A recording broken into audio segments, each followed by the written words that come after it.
If we just to start by saying that 2 in 10 European citizens do not have access to a bank account, I think you're starting to get an idea perhaps of the capacity to harm and affect social inclusion in our society. Now, I'm not going to disturb what people are going to say to you now, but just to say this, that after the treaties that have been passed and after the laws which may come from this, we may find ourselves on a track which we would perhaps prefer not to be on. And this is an issue partly about civil liberties. It's about also who is included, who is excluded. Because if you're starting to move towards a society where the expectation is all payments will be in some sort of plastic, you are beginning to look at a society where your every move is traceable.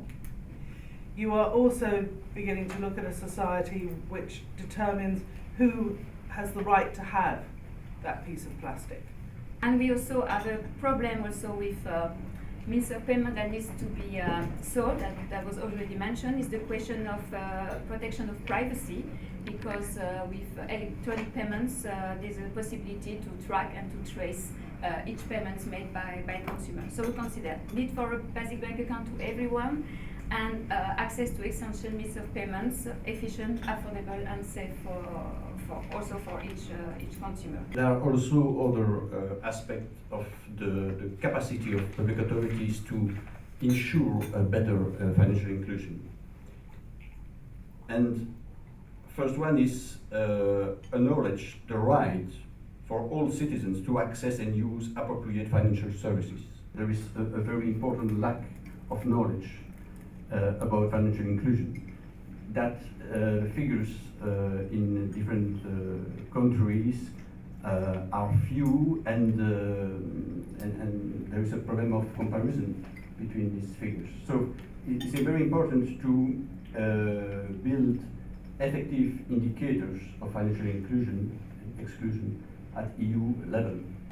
I'm Rachel Buchanan, I work for Age Platform Europe. We are very concerned about the impact that the move to a cashless society will have on older people.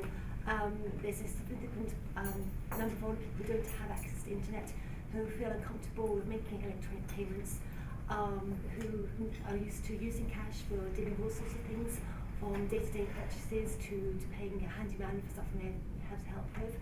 So I think it's very important to consider the impact that it will have on this category of society. I'm Vincent Caron, I work for the European Anti-Poverty Network.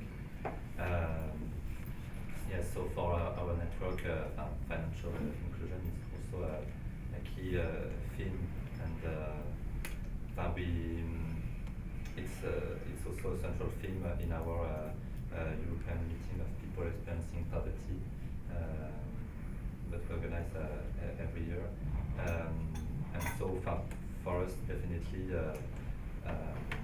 access to a basic bank account for everybody is very important, and it's also a key aspect of social inclusion. My name is Paul Skehan. I work with the European Retail Roundtable, so in fact I work with some of the larger European retailers. So thank you very much for the invitation. I find it a very interesting discussion. We have concerns about the push towards cash only also. Because we have those concerns because it's in the interest of the banks and the card companies to make that push. They make money every time you swipe a card, basically. And the fear that we have is under SEPA, what you have, the duopoly that you have in credit cards in Europe will become a duopoly in debit cards as well. And all of the cheaper national debit card systems like Bank Contact in Brussels, in Belgium, will be wiped out. In the end, we'll have Maestro and VPay, and we'll all pay swipe charges, interchange charges that Anne mentioned in her speech.